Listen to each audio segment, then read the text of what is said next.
muita coisa acontecendo, tanto na política quanto no judiciário. Principalmente grave, gente, tá? O Eduardo Bolsonaro acabou de trazer aqui uma informação, acabou de confirmar uma notícia que chocou Brasília neste exato momento, gente, tá? O Eduardo Bolsonaro acabou de afirmar uma notícia urgentíssima e gravíssima sobre atentado contra o Flávio Bolsonaro, gente, tá? O Eduardo Bolsonaro, direto dos Estados Unidos, acabou de confirmar uma notícia urgentíssima e gravíssima sobre grave atentado contra o Flávio Bolsonaro, o nosso candidato à presidência da República aqui no Brasil. Ele teve acesso a essa notícia e ele vai explicar tudo nos mínimos detalhes aqui, porque essa notícia deixou a direita muito apreensiva, tá uma tensão na direita nesse exato momento em Brasília.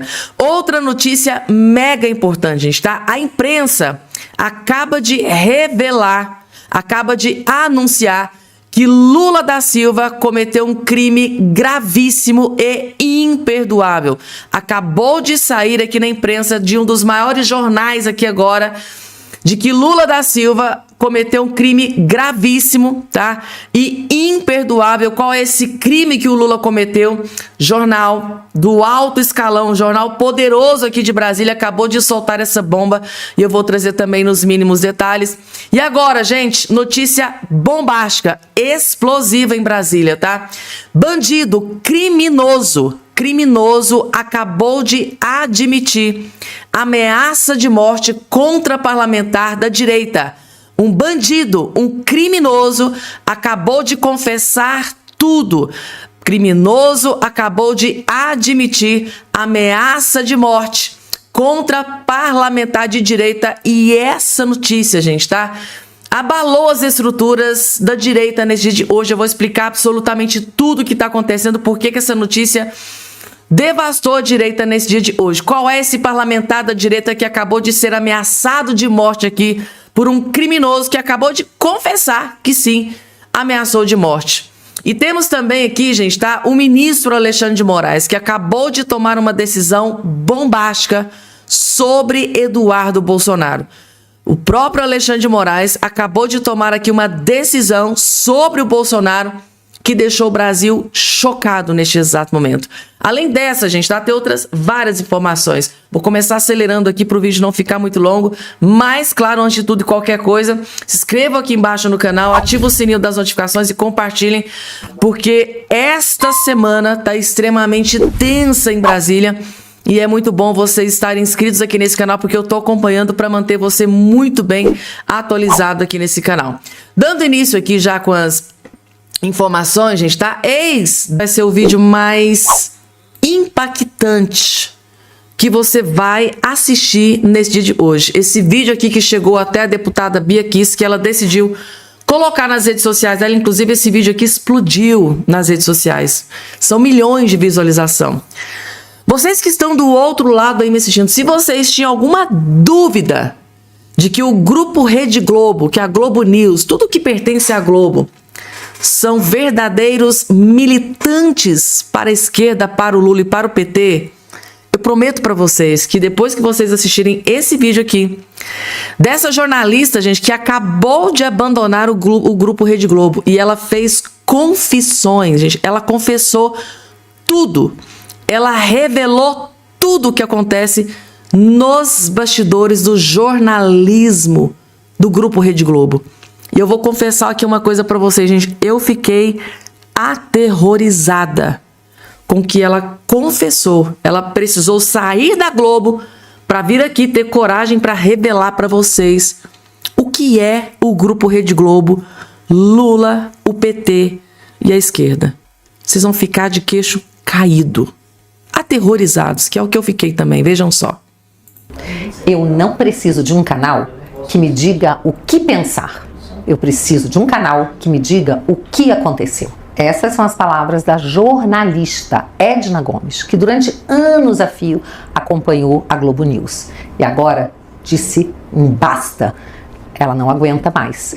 Um canal que, ao invés de notícias, traz interpretação de notícias por aqueles que deveriam repostar e reportar os fatos. Acompanhe.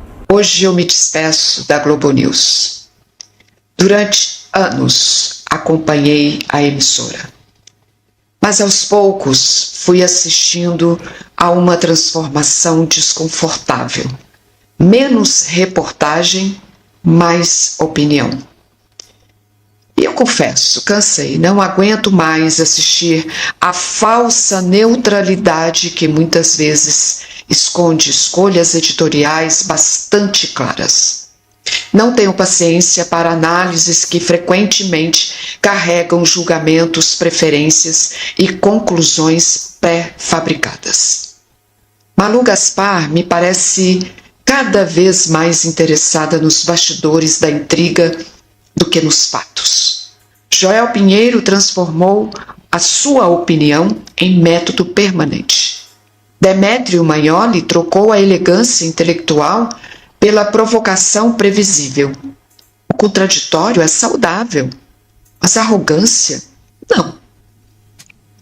Ana Flor, muitas vezes, parece mais preocupada em interpretar movimentos políticos do que informar o que efetivamente aconteceu. Gerson Camarote vive em modo permanente com o presidente Lula. Valdo Cruz já fez análises brilhantes. Hoje, muitas vezes, parece procurar explicações para acontecimentos que os próprios fatos já explicam. A sensação é que a Globo News descobriu que opinião custa menos do que reportagem. Coloca-se uma bancada, distribuem-se microfones e passa-se horas produzindo interpretações sobre interpretações. Eu não preciso de um canal que me diga o que pensar. Preciso de um canal que me diga o que aconteceu. E quando a análise começa a sufocar os fatos, talvez seja a hora de mudar de canal. Talvez essa seja a hora de mudar de canal. E é a percepção que a gente tem, né? Milhões de brasileiros hoje mudando de canal. Vocês têm ideia, gente, tá? Vocês já pararam para pensar no que está acontecendo com o Grupo Rede Globo? Quantos atores eles estão mandando embora? Quantos jornalistas com altíssimos salários eles tiveram que mandar embora? Pensar, por quê, gente? O Grupo Rede Globo, com essa questão de ser partidária, nitidamente é um canal de esquerda, é um conglomerado de esquerda, que está ali para servir para a militância do PT, do Lula e da esquerda. E não tem nem... E não tentam nem disfarçar. Só que quando ela decidiu realmente escolher um lado, automaticamente saiu ali algumas empresas que deixavam muito dinheiro no Grupo Rede Globo, começou a abandonar. Passou-se a quebrar contratos. Olha, a partir de agora nós não vamos retornar. Um exemplo aqui para vocês. Vamos supor que o Grupo IP, do detergente IP, quando começou a ver que ali era só militância. Tô dando um exemplo, eu nem sei se isso aconteceu. Eu sei que várias empresas acabou com o contrato com o Grupo Rede Globo, mas estou citando aqui um exemplo. Então, se um grupo IP, por exemplo, uma empresa forte como o Grupo IP, né, vai lá e fecha o contrato com a Globo, são milhões e milhões de reais que deixam de entrar no Grupo Rede Globo. Só que além desse exemplo que eu dei para vocês, o Grupo IP, várias outras empresas abandonaram o Grupo Rede Globo. Isso fez com que a fonte da Globo secasse, o dinheiro diminuísse. E o resultado é a Globo ter que mandar um monte de jornalistas, atores do alto escalão, tudo mandando embora, gente, tá? Demitindo. Gente, a Globo tá sem dinheiro. A Globo hoje, gente, basicamente vive de dinheiro. Claro que não é só, né, dinheiro público, mas dinheiro da Globo. Vocês podem ter certeza que de todas as emissoras, a que mais ganha dinheiro dentro do governo Lula é o Grupo Rede Globo. Então, gente, tá, as pessoas estão acordando pra vida. Tipo assim, poxa, eu quero ver notícia, né, dos fatos que estão acontecendo no dia a dia, que está acontecendo no Brasil e no mundo, Eu quero ligar a TV para ficar vendo ali opinião política, que claramente tem um viés de esquerda e eles nem tentam disfarçar. Isso fez com que o povo brasileiro, em massa, abandonasse o Grupo Rede Globo e começasse a assistir, por exemplo, canais como esse aqui, que é isento. Às vezes tem notícia que complica a direita, mas a gente vem aqui e traz a informação, dá opinião. É assim que tem que ser, gente. Você quer ter aqui a verdade dos fatos, e contra fatos são argumentos.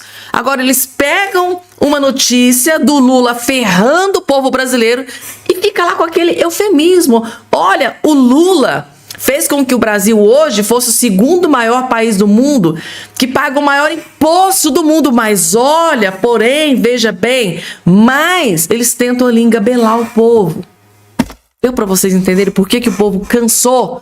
Não só o povo cansou da Globo, mas até os jornalistas estão acordando e abandonando também o Grupo Rede Globo. Tá aí, gente, tá? Tomou a decisão, saiu da Globo News e jogou a lama no ventilador. Eu não quero um canal que fique me dando opiniões. Eu quero um canal que me dê notícias, fatos do que está acontecendo no Brasil e no mundo. Brilhante comentário aqui da agora ex, né, jornalista do Grupo Rede Globo. O que é que vocês acharam da decisão dela, gente? Tomou uma boa decisão? Coloca aqui embaixo a opinião de vocês. Vamos lá, gente. E agora, além da jornalista aqui, que está bem contrariada com o que está acontecendo na imprensa, também, na verdade, um editorial, né?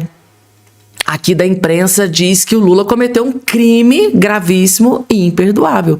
Lula e Congresso cometem crime por descumprirem meta fiscal, diz editorial. Ou seja, teve um editorial aí na imprensa que detonou o descumprimento de metas do Lula e do Congresso. Vamos entender? O presidente Lula do PT foi criticado em editorial do jornal O Globo por adotar medidas que, segundo o jornal, contornam as regras fiscais estabelecidas pelo próprio governo no início do mandato. O texto cita levantamento do economista Marcos Mendes, do INSPER, segundo o qual apenas 4% dos 2015 bilhões em estímulos promovidos pelo Executivo entram no cálculo do arcabouço fiscal. Esse, gente, eu não vou nem ler aqui o restante para vocês. É um editorial do jornal O Estadão destruindo e esculhambando decisões de Lula e do desgoverno Lula. Claro, algumas vezes com a chancela do próprio Congresso Nacional, porque lá no início, principalmente, o Lula tinha muito dinheiro para distribuir ali nas emendas, né?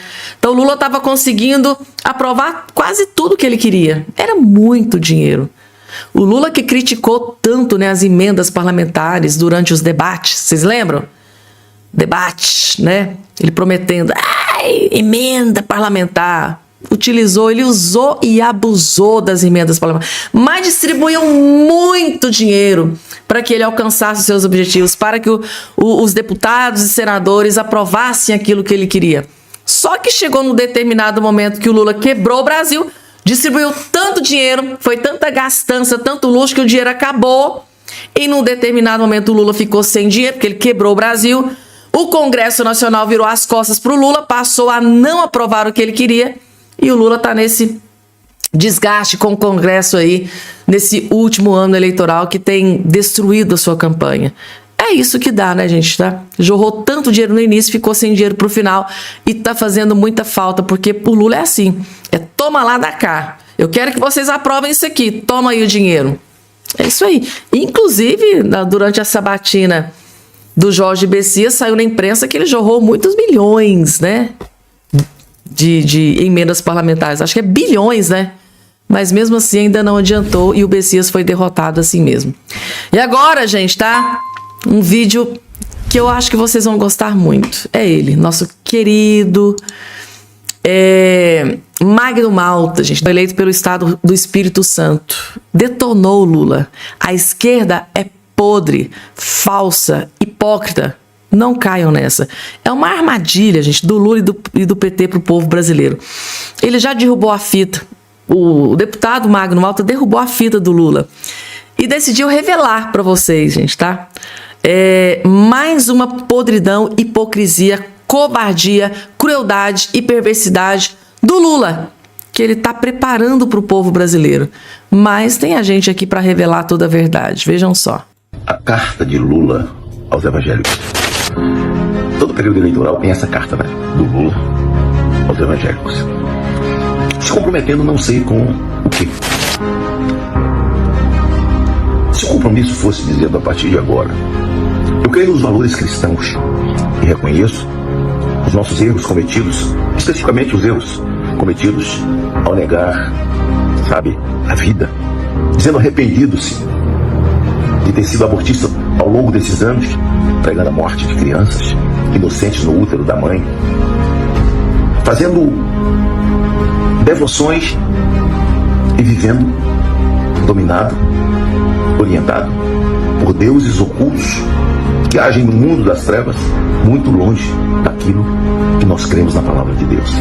Que não zomba da família tradicional, dos valores, pai, mãe, filhos, ao ponto de dizer, estamos cansados desse discurso velho que nós lutamos contra há tanto tempo, de família tradicional. Ainda somos obrigados. Se arrepende. Está arrependido de ter batido no peito e dizer que tem orgulho de ser chamado de comunista. Quem são os comunistas, afinal de contas? São pessoas que pregam teorias, teses, criam ideologias contrárias à palavra de Deus, à família tradicional, ao direito à propriedade, à paternidade, à maternidade. O que é que ele quer com isso? Que nós o aceitemos com as suas crenças, seus valores, com desrespeito à nossa fé, à nossa crença, com ameaça à prisão de pastores, de padres, juntamente com seus assessores, a tentativa de nos calar, de nos amordaçar e nos cegar diante dos problemas graves que vive o país, na área da economia, na área social, pela adoção de crianças, a pregação do seu Ministério da Saúde, de seus conselhos de saúde, do CONANDA, que devia proteger as crianças, deveria gerir políticas para isso e não faz. A proteção a bandidos, a aqueles que roubam, subtraem, que têm com dificuldade, compram um bem para o seu uso como um celular. Quando ele fala que alguém rouba um celular, que é vítima da sociedade para tomar uma cervejinha, celular não custa menos de 3, 4 mil reais. Quando ele é simples, Lula. Um celular que passa disso vai a 8, 10 mil reais. É simples, não é? Tomar o patrimônio de alguém. E o senhor, sob sua orientação, o senhor Flávio Dino, que é um discípulo do Lênin, quem mais matou nesse mundo em nome de uma ideologia foi o Lênin. E ele é discípulo do Lênin, um comunista juntamente com o Lewandowski. Eles querem humanizar os pequenos crimes. É até uma afronta humanizar os pequenos crimes. Passa a mão na cabeça de vagabundo. E essa mais nova agora, depois da eleição do... Missão dada, missão cumprida, que será o corregedor-geral da nação, da federação, e tem um plano para rever penas de gente que matou, que sequestrou e que está transitada e julgada, mas é para rever penas. A gente sabe qual é a intenção. A intenção é criar um nicho de votantes, famílias de presidiários, de ex-presidiários, quando nós, na verdade, agimos e queremos de forma diferente. Aqui quem comete crime, que sofra para lá, que chore para lá, a família da vítima, porque direitos humanos nunca quis saber de vítima e nunca vai querer saber do sofrimento ou se está precisando de alguma coisa, mas é passar a mão na cabeça do bandido. Tá aí, gente, tá? Magno Malta esculhambou o Lula aqui nesse vídeo, né? A carta que todo ano eleitoral o Lula vai lá e solta para os evangélicos. É uma carta ou é uma confissão? Ou é um arrependimento, né? Do que ele protegeu nos meses anteriores, nos anos anteriores. É isso aí, gente. Magno Malta disse absolutamente tudo aqui nesse vídeo. Revelou, desmascarou o Lula, né? Isso aqui, na verdade, gente, é um vídeo do Magno Malta, do senador, né, Magno Malta, desmascarando o Lula, mostrando a verdadeira face, mostrando o que é o Lula verdadeiramente para o povo brasileiro. Compartilhe esse vídeo, gente, tá? É muito importante que vocês compartilhem o máximo possível. Pessoal, eu tive acesso aqui a uma informação, daqui a pouco, tá? Eduardo Bolsonaro solta uma bomba sobre atentado contra o Flávio Bolsonaro. É gravíssimo, daqui a pouco eu vou trazer para vocês, mas antes, eu preciso trazer aqui uma outra informação que gerou pânico em Brasília. Que é isso aqui, militante de esquerda confessa ameaças de morte contra o Zuco, gente, tá? é muito mais grave do que vocês imaginam. O Departamento de Polícia Legislativa da Câmara dos Deputados identificou o autor de uma série de ameaças de morte dirigidas ao deputado federal Luciano Zucco, do PL do Rio Grande do Sul, pré-candidato ao governo do Rio Grande do Sul. Ele é pré-candidato, gente, para ser governador do Rio Grande do Sul, ao governo do Rio Grande do Sul. E ele está sendo ameaçado de morte por um militante de esquerda. Então, a polícia conseguiu identificar esse militante de esquerda. E ele confessou e admitiu que pode fazer o pior contra o parlamento, contra o deputado. Numa das postagens feitas em setembro passado, o usuário comentou um anúncio de participação de Zucco num desfile de Porto Alegre. Perdi a oportunidade de estourar a cabeça desse defensor de meu Deus, bolsonarista safado, escreveu o militante. Em outra publicação afirmou que garantiria a ida do parlamentar para o inferno. Meu Deus do céu. O que esses esquerdistas têm coragem de fazer? O responsável pelas ameaças a Zucco. A investigação apontou como responsável pelas mensagens Cleomar dos Santos, de 47 anos, morador de Novo Hamburgo, do Rio Grande do Sul, e funcionário de uma empresa do setor de bolsas. Ele prestou depoimento na 3ª Delegacia da Polícia do Estado.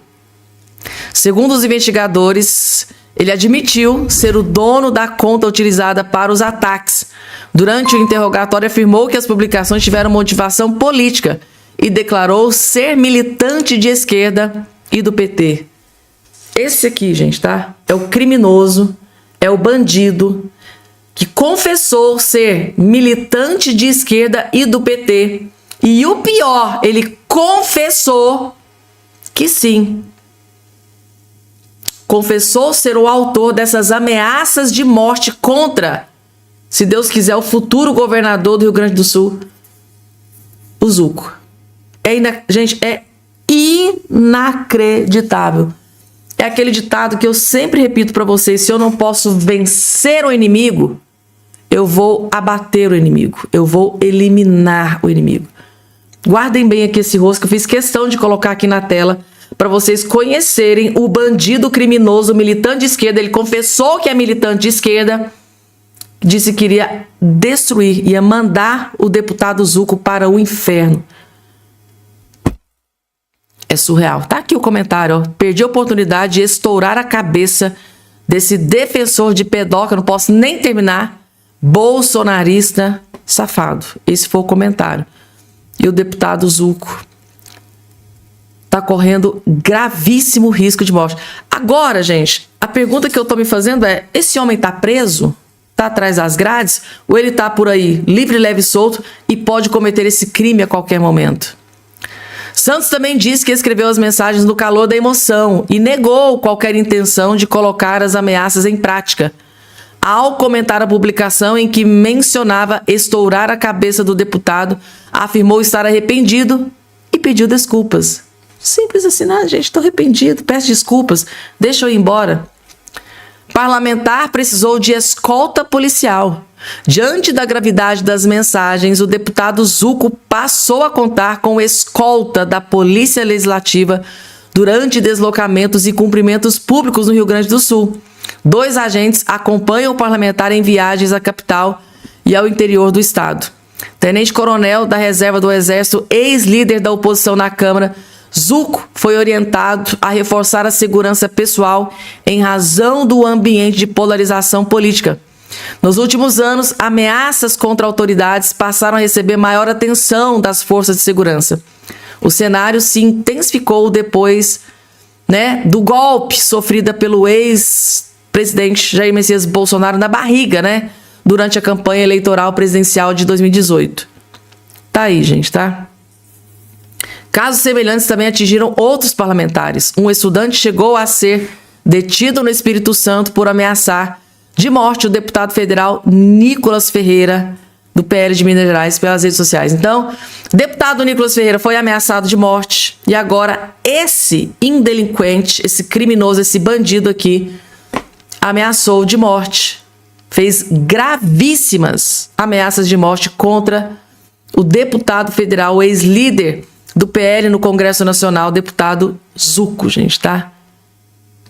E só Deus, gente, tá? Para ter misericórdia e proteger os nossos parlamentares, porque, segundo aqui o Flávio Bolsonaro, não só, isso não está acontecendo só com o deputado Zucco, está acontecendo também com o Flávio Bolsonaro. Flávio Bolsonaro também corre grave risco de morte. Eduardo, tá aqui o comentário, Eduardo diz que Flávio corre risco de ser assassinado. O Eduardo Bolsonaro, direto dos Estados Unidos, fez uma confissão que chocou a direita nesse dia de hoje, gente, tá? Deixou a direita muito apreensiva. Vejam só o comentário. Mas a gente tem que conhecer contra quem que a gente está lutando. Porque já assassinaram, né, o líder das pesquisas lá da direita da Colômbia, o Miguel Turbay Uribe, assassinaram o Fernando Villavicencio no Equador, facada no Bolsonaro, tiro no Trump. Isso para citar alguns casos aqui na nossa região, nas Américas. E é sempre quem? É sempre alguém de direita. É sempre alguém de direita que toma a pior. E a esquerda depois vai com cara de santo. Não fiz nada. É o famoso apito de cachorro. Sabe o que é o apito de cachorro? É aquele apito que você coloca na boca, você sopra. Os seres humanos não escutam, mas o cachorro escuta. Devido ali às vibrações, alguma coisa que tem, né, no som. Mas é isso que acontece. A esquerda fica incentivando esse tipo de conduta e depois, quando ela acontece, a esquerda fala: "Ih, eu não sabia de nada".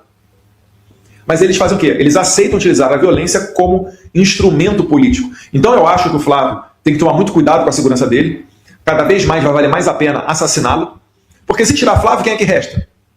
Restam as pessoas que a gente conhece aqui da direita, né? Porque a gente comenta sobre esses assuntos. Agora, vá lá no interior da Bahia, vá lá em Riachão, em Pé de Serra, ou em próprio Lem, perguntar para o pessoal quem é Zema, quem é Caiado, quem é Renan Santos, ou quem é qualquer uma dessas figuras. Então vai ser uma eleição entregue de bandeja para o Lula. Então é contra isso daí que a gente está lutando. E assim a gente tem que saber.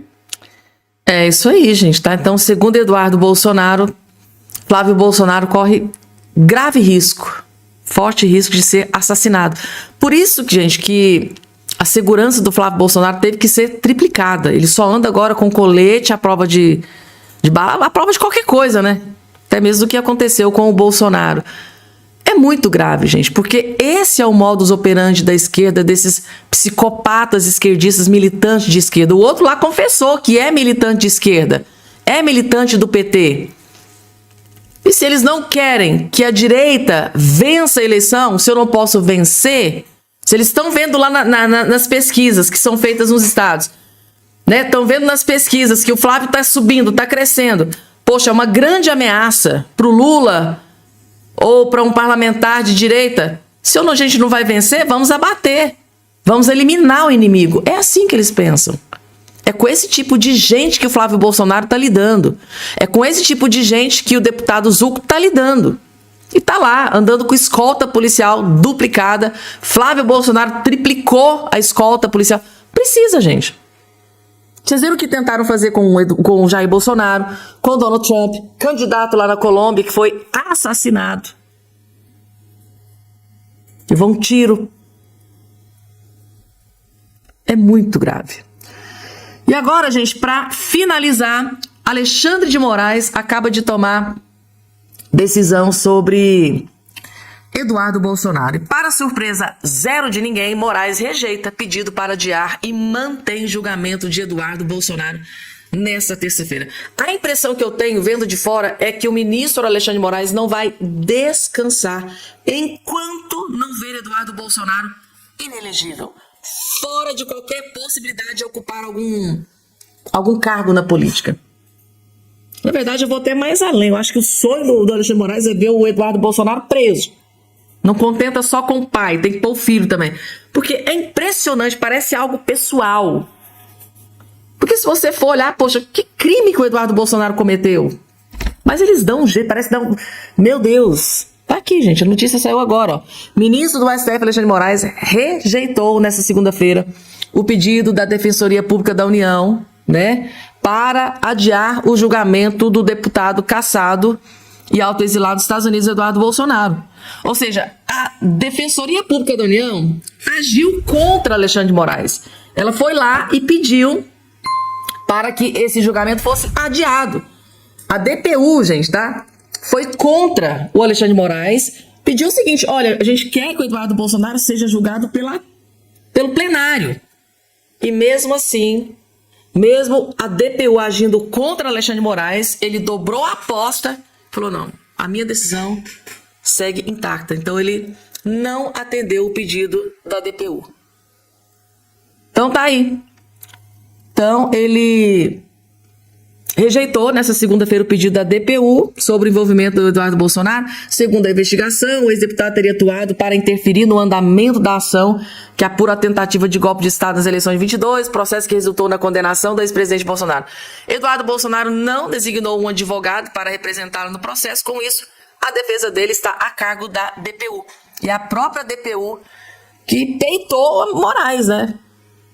Peitou Moraes, falou, a gente quer odiamento, a gente quer que ele seja julgado pelo plenário. Mesmo assim, o Moraes não recuou, triplicou a aposta e mantém aqui o julgamento que está previsto para acontecer agora, ó, nesta terça-feira. Alguém aí foi pego de surpresa, gente? Eu não.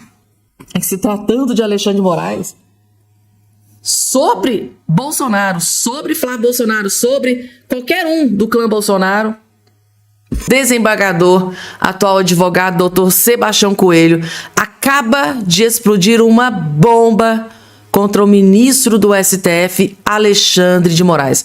Assistam com muita atenção, porque o que ele descobriu é devastador, é desesperador para o ministro Moraes. E tem a ver com o que está acontecendo nesse momento com Jair Messias Bolsonaro.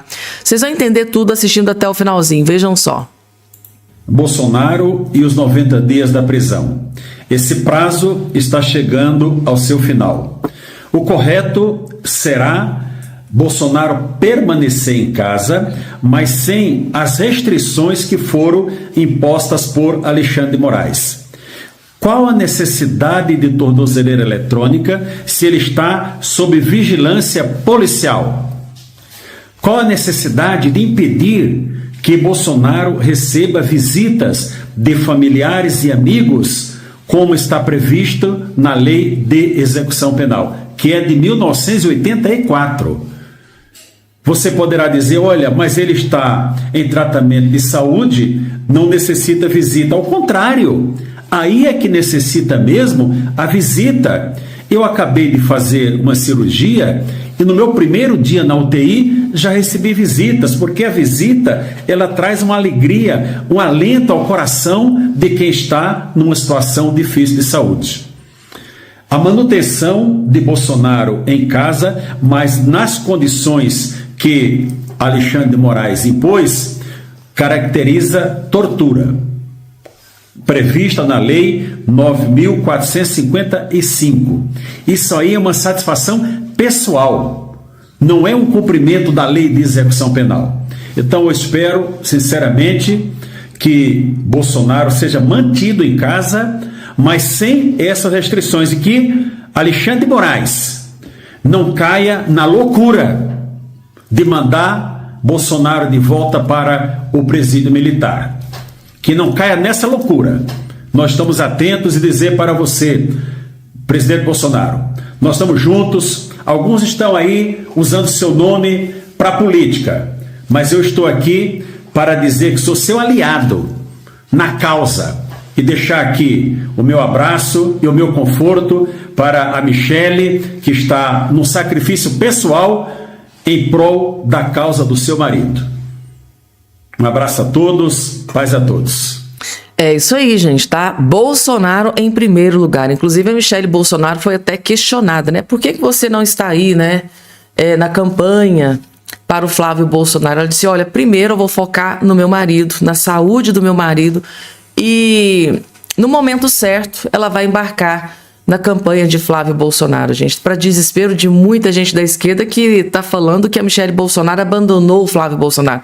Não é isso, a questão da Michele é questão de prioridade. A prioridade para ela agora é a recuperação da saúde do Bolsonaro. Para ela, o que mais importa agora é a recuperação da saúde do Jair Bolsonaro. E ela deixou bem claro que no momento certo, né, no momento mais decisiva, ela vai estar ali apoiando o Flávio Bolsonaro, que foi o indicado do marido dela, do próprio Jair Bolsonaro. Claro que a Michelle não vai abandonar o Flávio Bolsonaro. E aí, gente, vocês gostaram aqui das falas do Dr. Sebastião Coelho? É muito importante, né? E vocês, assim, gente, tudo que vocês ouviram aqui do Dr. Sebastião Coelho, vocês acham que o ministro Alexandre de Moraes vai ter coragem de tirar a prisão domiciliar do Bolsonaro e enviar ele para a cela novamente? Principalmente depois aí que a equipe médica do Bolsonaro disse que ele teve uma piora no seu quadro de saúde aí nos últimos dias. Vocês acham que o Alexandre de Moraes vai ser tão cruel, tão perverso, por uma questão pessoal, por uma satisfação pessoal? Vocês acham que ele vai ter coragem de mandar o Bolsonaro, mesmo doente, de volta para a cela, para regime fechado? Vocês acham que ele vai ter esse requinte de crueldade com o Bolsonaro? Coloca aqui embaixo aí a opinião de vocês. E agora, gente, eu vou colocar aqui agora na tela, eu queria que vocês largassem tudo que vocês estão fazendo para assistir esse vídeo que eu vou colocar aqui agora, porque esse aqui eu prometo para vocês que vai